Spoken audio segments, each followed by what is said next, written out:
Magandang araw at magandang buhay, lalo na sa ating mga minamahal na mga lolo at lola na palaging nakaabang sa akin po mga ina-upload na vlog. Sa araw po na ito ay marami po tayo natanggap na comment at kinakailangan po natin bigyan ng update nang sa gayon po ay hindi sila huli sa kanilang benepisyo na dapat nilang matanggap. At paalala po sa lahat, ito po ay lehitimo na balita. Attention sa lahat ng mga senior citizens, may payout releasing na, payout schedule February 10, 2026. Alamin natin ngayon ang mga lugar kung saan may magaganap po na payout. At ito po ay may resibo, hindi po ito gawa-gawa lamang dahil hindi po tayo pwede gumawa ng mga bagay na hindi naman po pwedeng tawag dito, hindi panindigan. Kaya ito pong sasabihin ko sa inyo, may ano po ito, pruweba kung saan po ito nanggaling at ito po ay totoo na mangyayari po. So sige, ating pag-uusapan.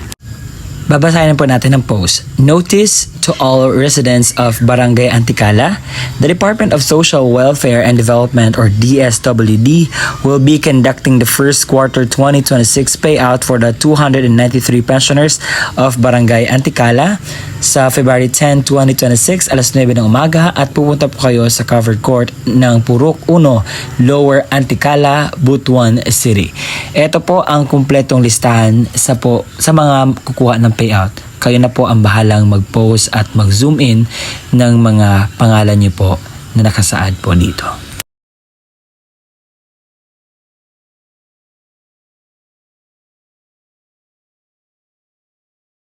Sa Romblon po ay meron pong magaganap na payout sa social pension for indigent senior citizens at ito po ang patunay sa aking sinasabi na sa gayon po makita ninyo ang lehitimong balita patungkol po dito.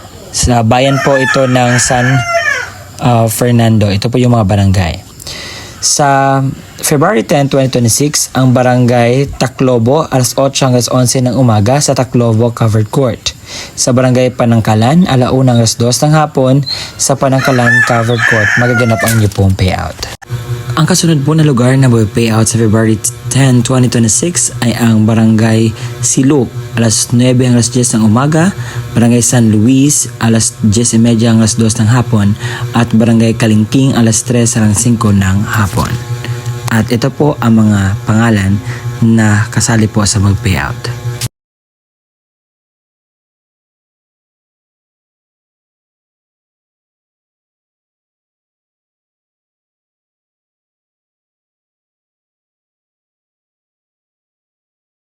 Meron ding annual financial assistance sa Barangay R. Castillo sa February 10, 2026. Ang kasunod po na mag-payout ay ang sa Tagibo Covered Court sa February 10, 2026. Alas 8 po ito ng umaga magaganap. Kasunod po dyan, meron po magaganap na tupad.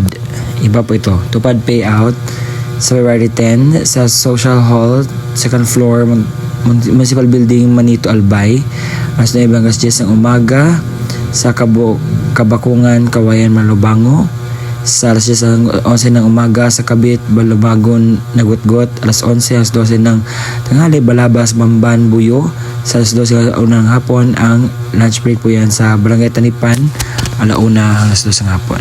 Paalala po sa lahat, meron po magaganap na validation sa Barangay Lusaran sa February 10, 2026 po. Alas 8 po sa umaga na magsimula po ang inyo pong validation.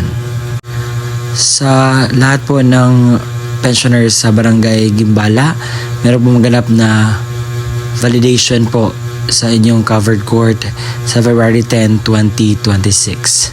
Kaya na po, abangan po ninyo yan.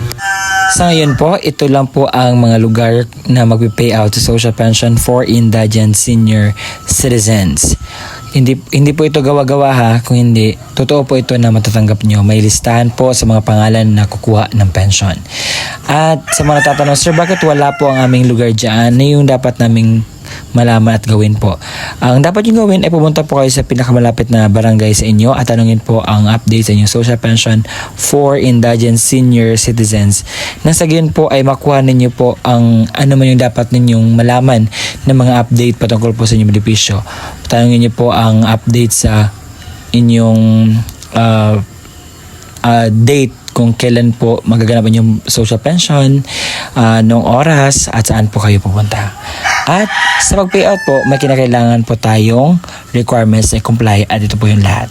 Ang kukuha na kanyang payout, isang malinaw na photocopy or Xerox ng senior citizens ID na mayroong 3 original na pirma or thumb mark katulad sa ID ng senior citizens.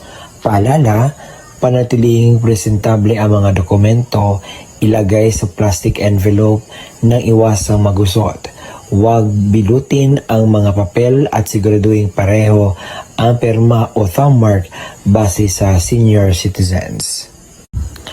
Kung authorized representative ng senior citizens or beneficiary ang kukuha ng pensyon, isang malinaw na photocopy ng ID ng senior citizens at lagyan na 3 original na pirma o thumb mark katulad ng nasa ID ng senior citizens. Authorization letter na nagmumula sa MSWDO, CSWDO at OSCA na mayroong original na pirma na MSWDO, OSCA, senior citizens at authorized representative. Isang malinaw na photocopy ng government-issued ID gaya ng SSS, updated PhilHealth ID, Barangay ID, UMID, Voters ID, updated voter certification, updated police clearance ng authorized representative at lagyan na 3 original na pirma o thumb mark katulad ng ipapakitang ID. Paalala, siguraduhin pareho ang lagda thumb mark ng senior citizen, beneficiaryo at authorized representative base sa kopya ng government-issued ID na presenta. Kumpletuhin ang mga hinihinging lagda, thumb mark sa authorized letter, iwasang magusot at huwag bilutin ang mga dokumento.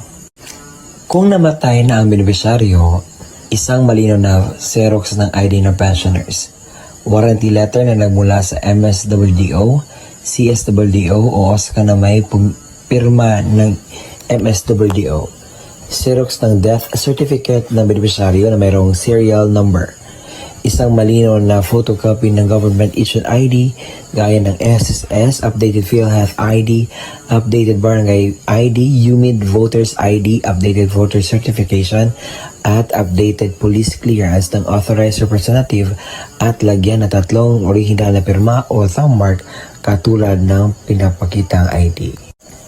Paalala, kumpletuhin ang mga hinihinging lagda o thumb mark sa warranty letter at iwasang maggusot at huwag bilutin ang mga dokumento.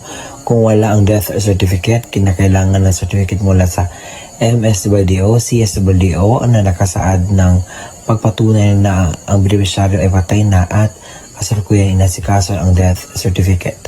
Huwag kalimutan magdala ng inyong ballpen na itim, payong at saka tubig. At kung meron na doon na po kayo sa payout, kinakailangan niyo pong gawin ito.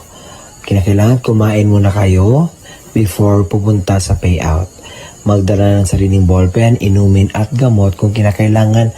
Baka pagdating po doon ay medyo mas ready tayo para maiwasan natin ang mga darating pang mga sakuna. At ang gagawin niyo po is magpila po, sumunod sa mga alituntunin ng payout. At yun po. At yun po ang kumpletong detalye na ating nalalaman ngayon. Maraming salamat po sa walang sawang pagsusuporta, panonood po sa ating mga ina-upload na vlogs. Umabot na po tayo sa 70,000 subscribers. Maraming salamat po and God bless us all. Gawin natin 100K. Kaya ba? Salamat! Maraming salamat po sa panonood at nasanay nakatulong ako sa inyong araw at huwag kalimutang isubscribe ang aking YouTube channel. Hanggang sa muli nating pagkikita. Bye-bye!